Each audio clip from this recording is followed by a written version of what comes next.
습니다. 오늘은 복음에도 짝퉁이 있다. 뭐 이런 제목으로 함께 말씀을 나누어 볼 거예요.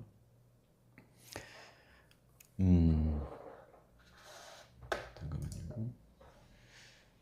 네, 오늘은 이제 이렇게 성경 구절을 살펴보면서 해설하듯이 말씀을 좀 나눠 볼게요.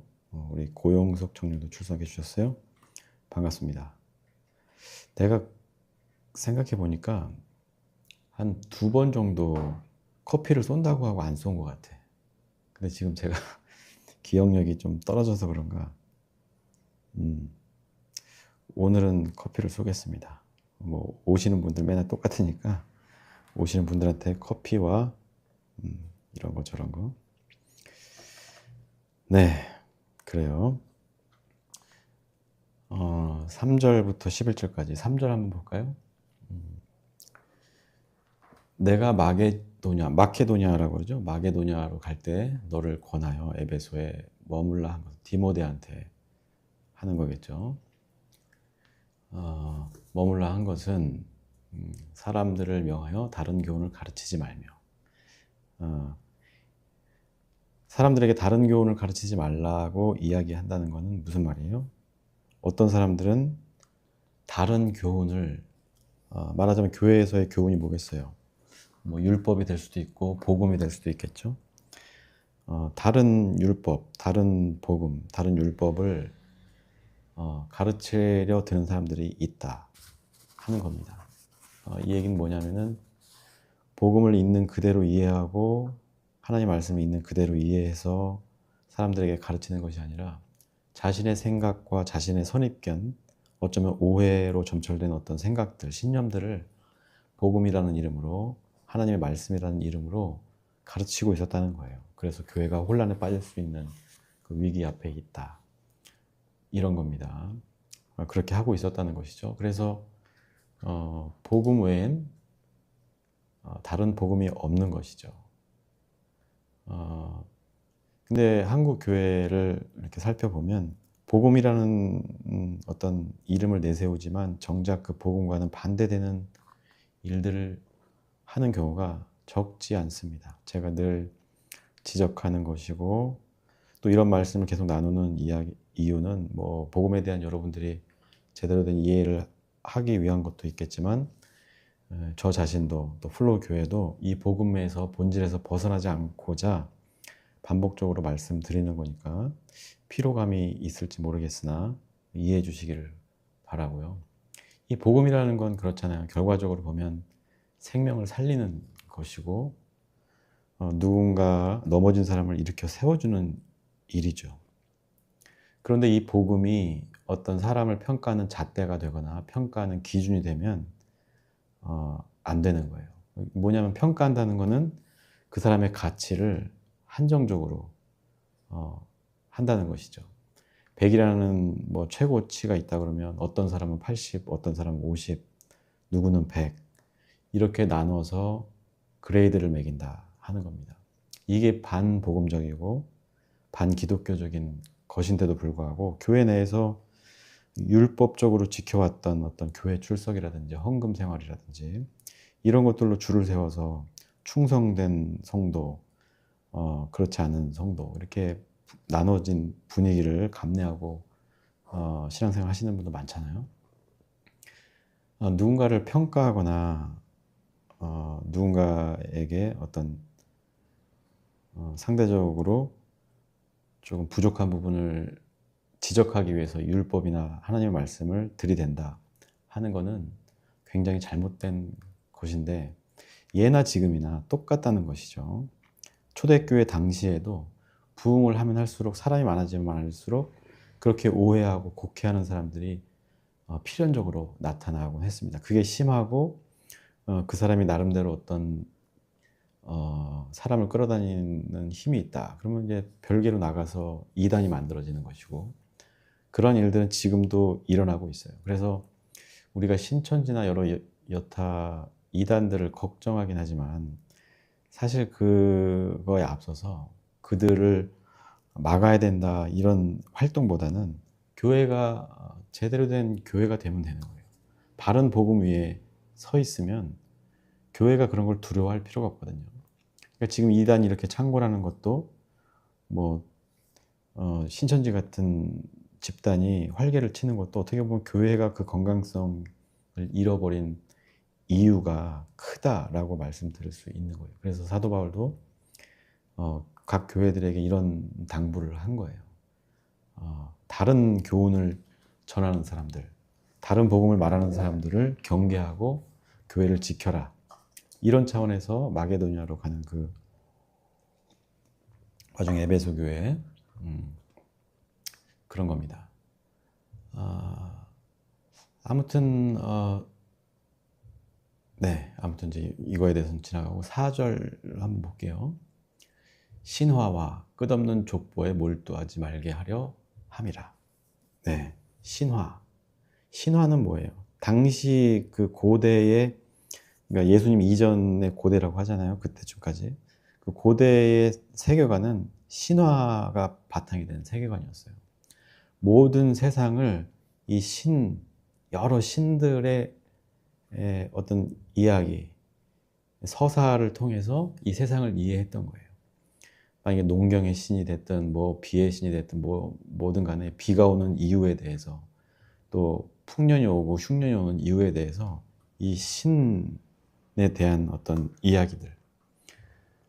신화는 사실 되게 모호하고 과학적이지도 않고, 어떻게 보면 어떤 인간의 심리가 반영된, 그 당시의 문화나 사람들의 심리, 사회 심리가 반영된 어떤 결과물로서 나타난 건데, 여전히 사람들은 예수님이 명확하게 이 복음과 구원에 대해서 이야기를 했는데도 불구하고 여전히 신화적인 사고를 하고, 어떤 족보라고 하면 어떤 자기네 정통성이랄까요?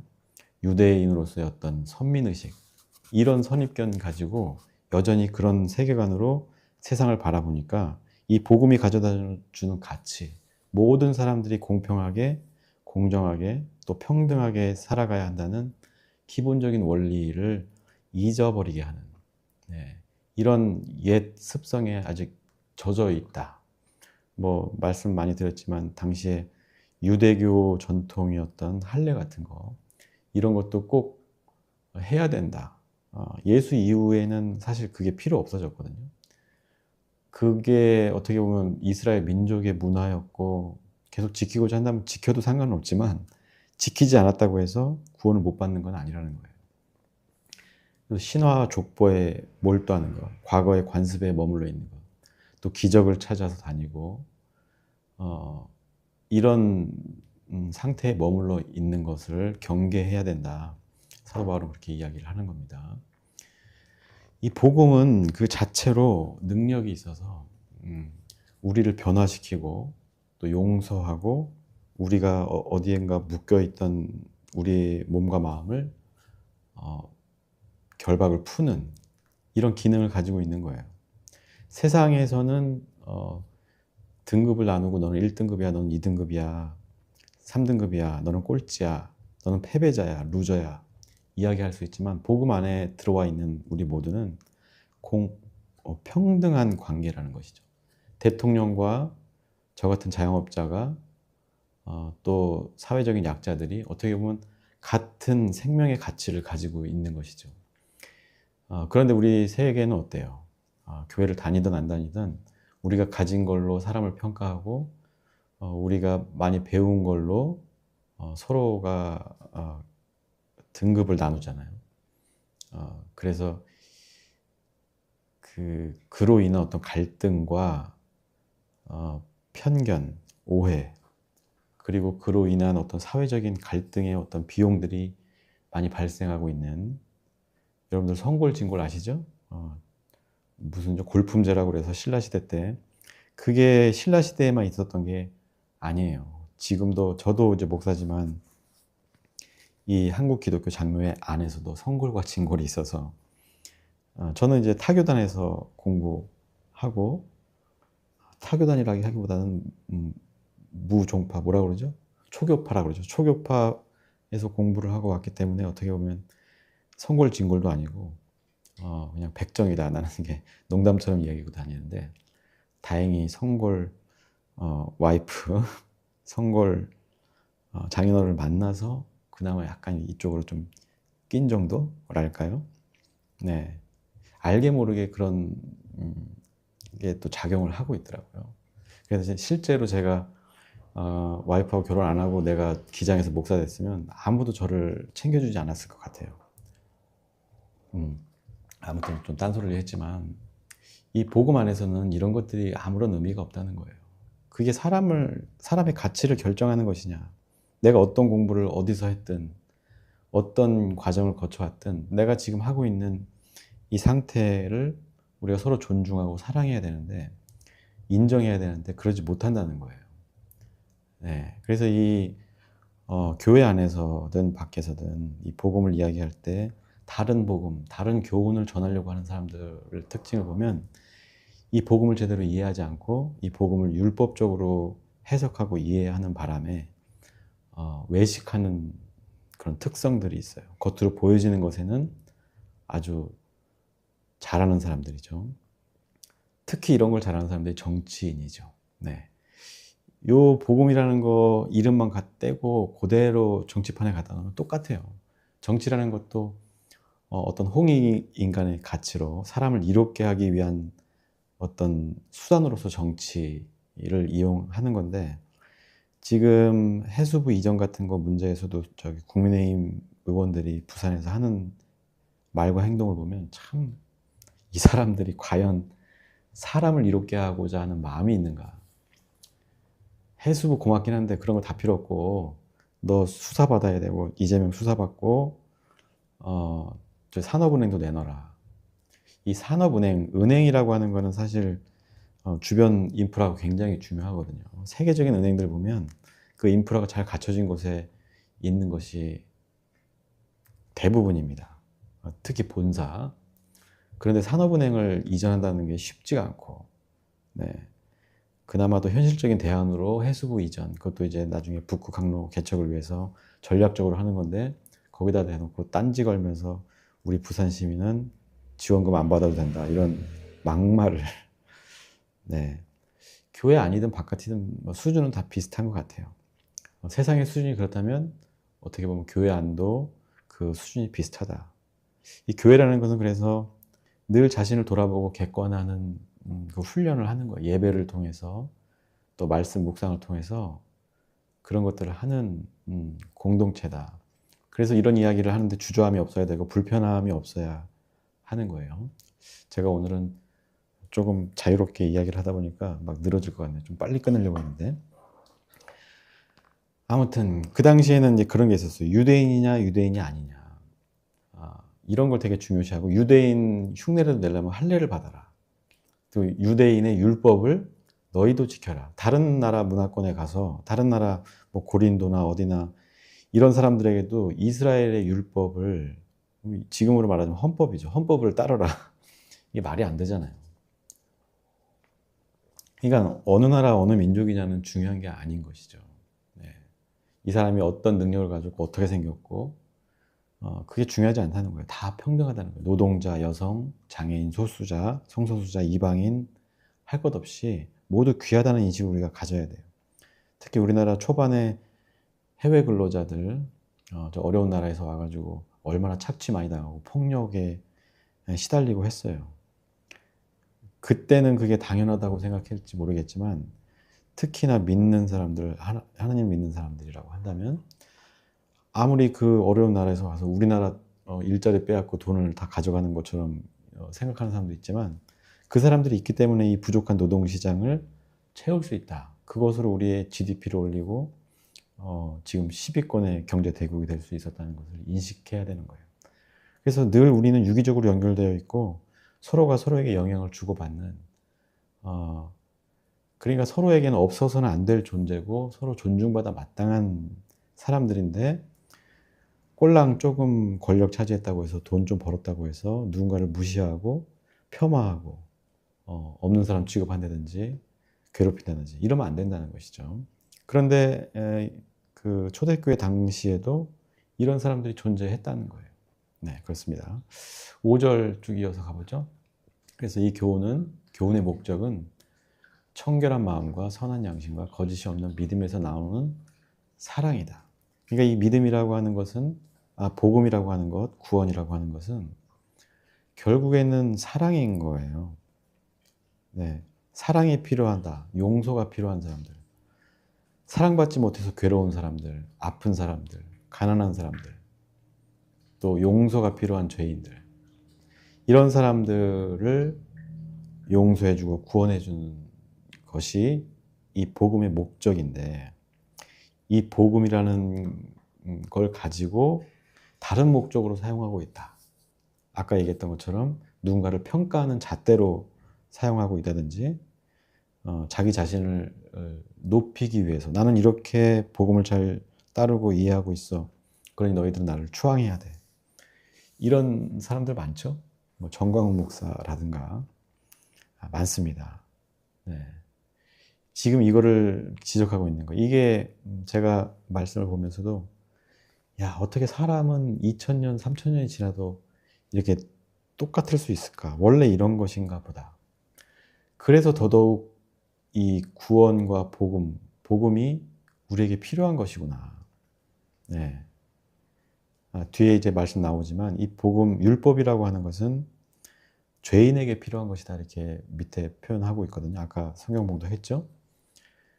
네. 이런 율법이나 복음이나 구원이 우리에게 필요한 이유가 결국에는 우리 가운데 죄가 있기 때문에 늘 그럴 수밖에 없는 성품을 가지고 있기 때문에 이 구원이 어떻게 보면 한 번 딱 주어지고 끝나는 것이 아니라 계속해서 나를 갱신시키고 변화시키는 그 역동적인 존재로서 우리 옆에 있어야 하는 것이구나 이런 생각을 했습니다.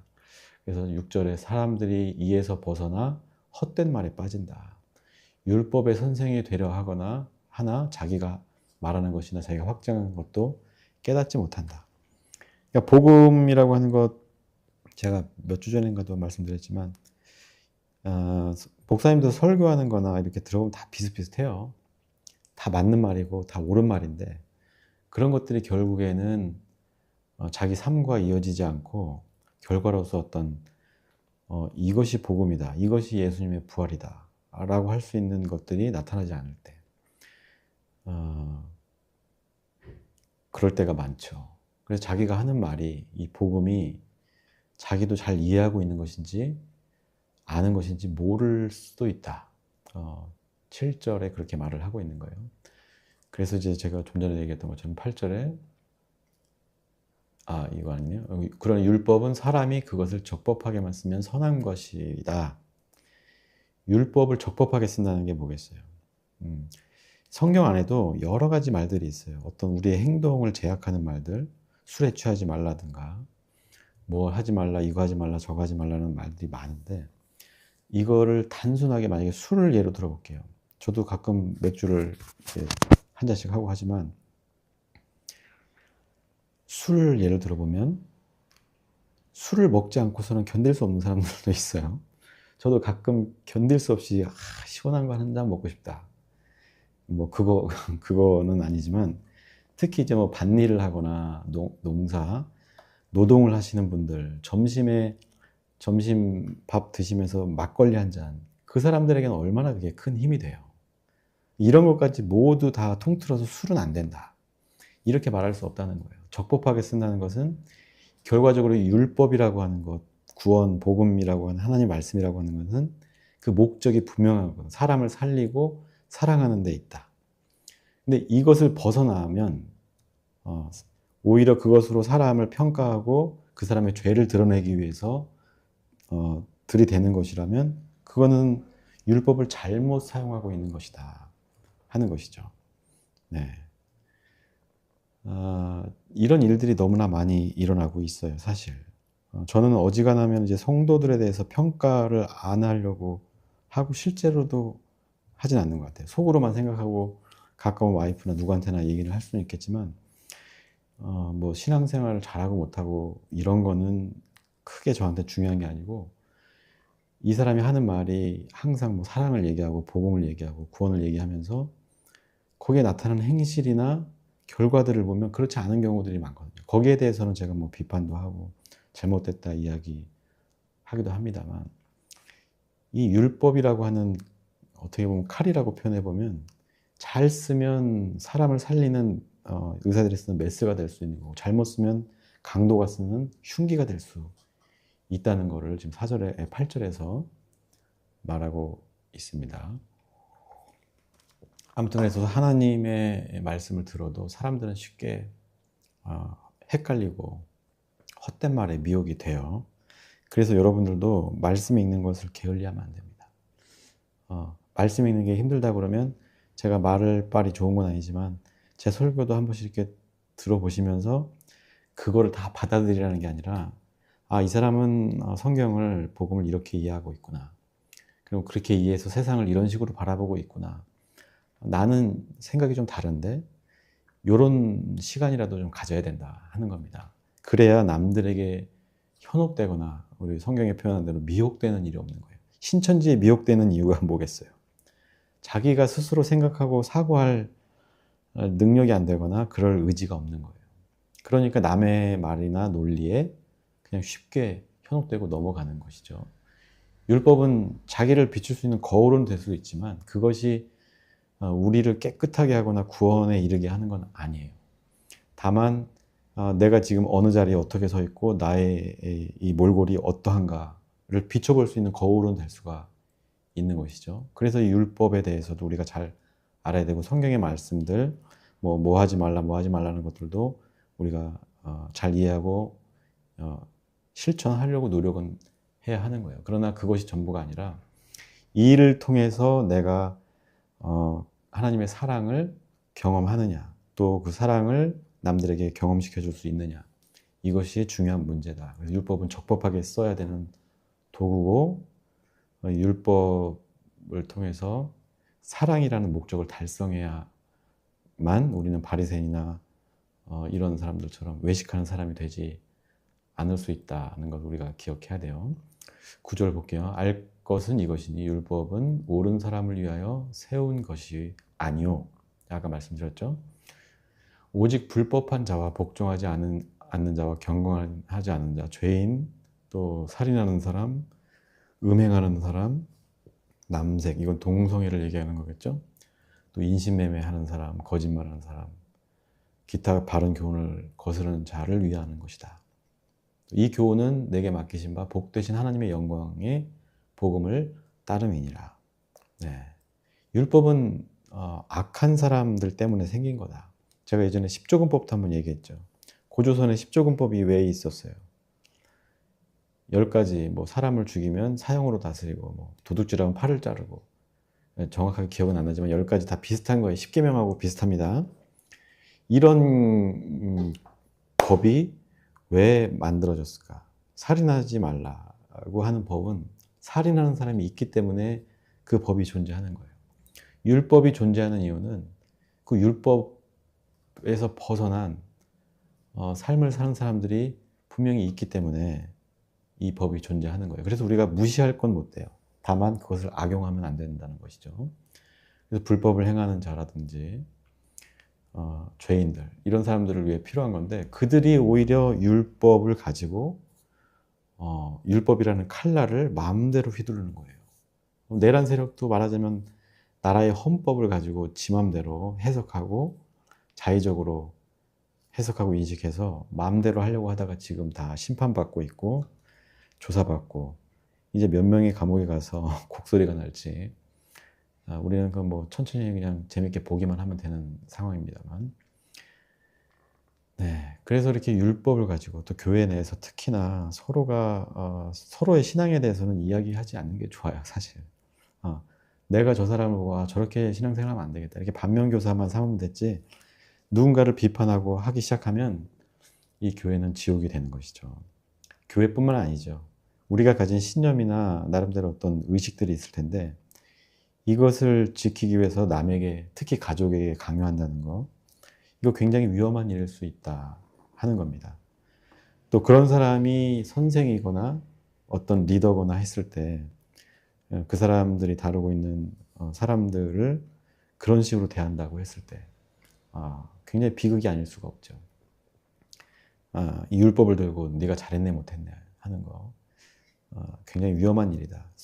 이게 약간 나르시시스트랑 비슷한 사람이 되는 거예요. 자기가 믿는 것이 절대적으로 옳다고 믿는 착각하는 사람들, 자기애가 강한 사람들, 그래서 남의 말은 듣지 않는 사람들을 그 나르시시스트라고 하잖아요. 오늘 짧게 하려고 했는데 벌써 30분이 돼버렸네. 빨리빨리 하겠습니다. 아무튼 그런 사람들이 있으니 조심하라 이런 뜻도 있지만 오늘 하는 말씀은 내가 그런 사람이 되어서는 안 된다라는 거예요. 저도 스스로에게 하는 말이기도 하고 내가 이렇게 느끼고 내가 깨달은 것들을 여러분들에게도 권면하는 겁니다. 신앙이 깊어질수록 교회를 오래 다닐수록 어떻게 보면 율법으로부터 좀 자유로워질 수 있어요. 저도 예전에는 되게 율법주의자 같은 삶을 살았거든요. 어렸을 때. 저는 하여간 내가 하지 말아야 될 일들은 절대 안 하고 뭐 살았다가 이제 대학생 때 풀려가지고 막 술도 많이 먹고 많이 먹지는 못했지. 그게 나로서는 많이 먹은 건데 진짜 술 좋아하는 사람들에 비하면 별로 안 먹은 거지만 그렇게 막 일탈도 해보고 그랬던 것 같은데요. 그런데 이제 시간이 지나고 복음에 대해서 이해하고 하나님 말씀을 가까이 하고 공부할수록 이렇게 겉으로 드러난 율법이나 의식화된 어떤 체계들 결과적으로는 이것들이 목적하는 바는 사랑이고 사람들에게 만족을 주는 것이기 때문에 거기에 매여 있지 않게 된다는 제 개인적인 경험을 지금 말씀드리는 거예요. 그래서 율법을 강조하지 않게 되더라고요. 뭐 교회 예전에는 교회 빠지는 후배들이 있으면 교회에서도 막 야, 좀 잘 나와 이렇게 했었는데 빠졌으면 빠지는 이유가 있겠지. 어려운 일이 있나 이렇게 생각하지. 지금은 뭐 나와라 마라 얘기를 잘 안 하죠. 율법을 강조하는 사람일수록 외식하는 것을 좋아하는 사람이다. 이렇게 말씀드려도 될 것 같아요. 그러니까 진짜 믿음 있는 사람들은 결과적으로는 그 행동으로 증명이 되는 겁니다. 말로써 사람들을 불편하게 하는 거. 이렇다면 내가 내 신앙이 나의 내 나이 먹고 어떤 의식 수준이나 인격이 아직 모자란가 보다. 우리가 이렇게 생각해 보면 된다는 거예요. 오늘 이 말씀을 이렇게 한 절 한 절 보면서 말씀드린 거 되게 흔한 이야기들이에요. 교회 안에서 많이 벌어지고 있는 일들이고 어떻게 보면 저와 여러분들도 교회에서나 가정에서나 사회에서 그런 성품을 가지고 있는지도 모르겠어요. 지금은 워낙 미디어가 발달하고 그래서 정보도 예전에는 그랬잖아요. 지식인들 우리는 대학생들을 지성인이라고 하잖아요. 지금은 대학생들을 지성인이라고 안 해요. 왜냐하면 이 대학생에게만 주어지는 정보가 있고 뭐 따로 있는 것이 아니라 이제는 정보가 다 열려 있거든요. 우리가 마음만 먹으면 인터넷만 뒤져서도 석사 논문 정도는 쓸 수 있는 시대가 됐어요. 다만 이제 뭐 그 말투를 그대로 베껴 쓴다든지 하면 표절이 되겠지만 그만큼 정보가 넘쳐나는 과잉 생산되는 이 정보가 과잉 생산되는 시대를 살고 있어요. 그리고 누구든지 그 정보에 접근할 수 있고 이제는 AI 때문에 챗 GPT 같은 걸 통해서 그 정보를 내가 원하는 대로 뽑아 쓸 수 있는 시대가 됐어요. 그래서 어떻게 보면은 우리는 무엇이 옳고 그른지에 대해서 더 판단하기 어려워졌을 수도 있는 거예요. 왜냐하면 뭐 내가 그렇게 사유하지 않아도 고민하지 않아도 챗GPT나 이런 거 물어보면 딱딱딱딱 정답을 내주거든요. 이럴 때일수록 우리는 제가 좀 꼰대스러운 생각인지 모르겠으나 더 활자를 좀 더 가까이 할 필요가 있다. 앞으로는 이제 AI가 일을 하고 로봇들이 일을 할 텐데 인간이 예전에 로봇가 하던 그 단순한 노무를 이제는 인간이 대체하고 로봇가 되게 복잡하고 AI가 더 광범위한 어떤 자료의 취합이나 설계 이런 것들을 대신하겠다는 생각이 들면서 좀 무서운 생각도 들거든요. 이 사람이 어떤 부속품으로 전락한다는 게 얼마나 무서운 일이에요. 예, 생각하기를 멈추고 그냥 단순하게 살아가다 보면 언젠가는 뭐 로봇이 우리를 공격해서 우리를 뭐 멸망시킬지는 모르겠으나 사람들이 사람에 대해서 이해하는 것, 세상을 바라보는 그 세계관이 협소해졌을 때 이 사람들이 일으킬 문제에 대해서 저는 걱정을 합니다. 그래서 제가 오늘 드린 말씀은 율법에 대해서도 우리가 이해를 하고 우리가 살아가야 되는 어떤 목적, 복음을 취한 우리들이 어떤 목적을 가지고 살아야 하는가, 그리고 그 목적대로 그 목적에 부합한 삶을 살고 있는가를 끊임없이 스스로 돌아보고 성찰하는 그런 노력을 우리가 해야 한다. 그러기 위해서 이 성경이라는 활자도 보고, 그러면서 우리의 감수성을 잃지 않고 로봇이나 AI한테 일자리를 뺏기는 건 이제 시대의 흐름상 어쩔 수 없는 일이지만 결국에는 그런 모든 것들을 떠받치고 활용하고 이용하고 통제할 수 있는 것은 사람밖에 없거든요.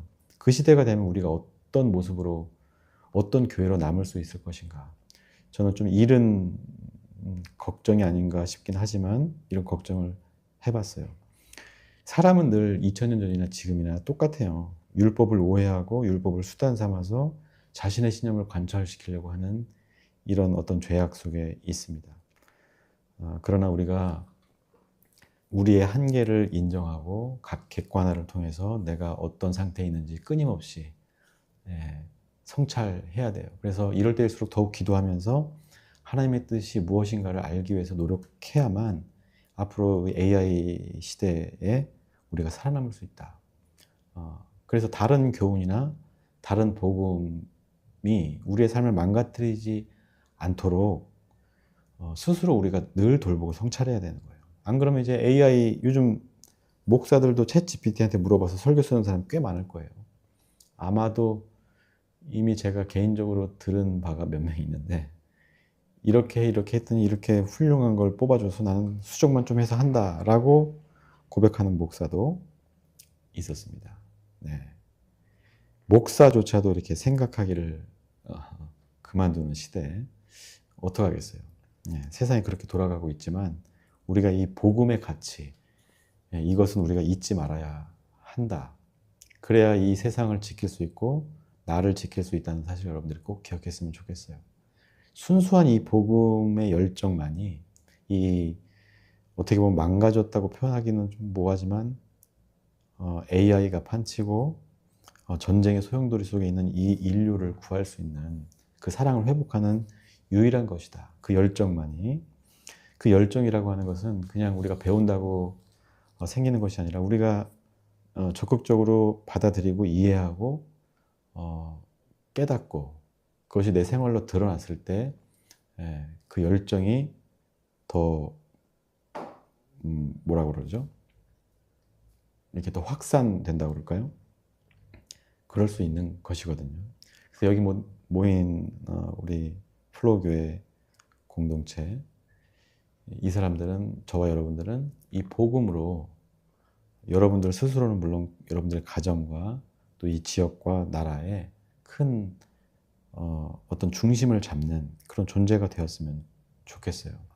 뭐 크게 우리가 이 세상을 어떻게 변화시키겠어요.